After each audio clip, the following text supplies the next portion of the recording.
গিয়েছিলাম গ্রসারির বাজার করতে, কিন্তু এতটাই খারাপ লাগলো গিয়ে দেখলাম যে স্মার্ট পয়েন্ট নাকি বন্ধ হয়ে গেছে। খুব খারাপ লাগছিল, আর আমার এইখানে বাজার করতে খুব ভালো লাগতো।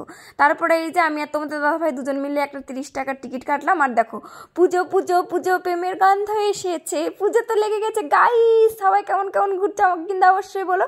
তারপরে আমরা এসেছিলাম আবার সমবায়িকাতে, আর না আমার না সমবায়িকাতে তেমন বাজার করতে একদমই পছন্দ লাগে না, জানি না। তারপরে কি করবো, তাও এখান থেকে বাজার করলাম, দেখতেই পাচ্ছ। আমার খুব একটা ভালো লাগেনি এখানে বাজার করতে। নেক্সট টাইম অন্য জায়গা থেকে বাজার করবো, আজকে তো কোনো রকম করে নিয়েছিলাম। তারপরে বাজার করা হয়ে গেল, তারপরে এসেছিলাম আমরা সানরাইজে, যেটা আমার অলওয়েজ ফেভারিট। সেই ছোটোবেলা থেকে আমি যাই, প্রায় যখন ক্লাস 9-এ পড়ি তখন থেকে আমি গিয়েছিলাম ওইখানে। আমার এত ভালো লাগে। আর এখানে আসলে আমরা চিকেন কষা আর হলো মানে মিক্স ফ্রাইড রাইস খাই, যেটার মধ্যে অনেক অনেক টেস্টি থাকে, পুরো মাশরুম তারপরে অনেক কিছু সব কিছু দেওয়া থাকে, এত টেস্টি। তোমরা একবার হলো বন্ধু রেস্টুরেন্টে গিয়ে টেস্ট করতে পারো।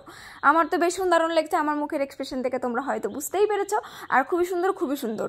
তো তারপরে আমি তোমাদেরকে ভাইরাল বেডশিট দেখাবো। সেই ভাইরাল বেডশিটটা হলো, যারা তরির ভিডিও দেখো, তরিস ব্লগ, তারা তো জানোই এই বেডশিটের কথা। তো আমি অনেক খুঁজেছি, আর এটা নিয়েছিলাম আমি মিশো থেকে। আনএক্সপেক্টেড ছিল, এত সুন্দর মিশো থেকে আমি জিনিস পেয়েছি ভাবতেই পারিনি।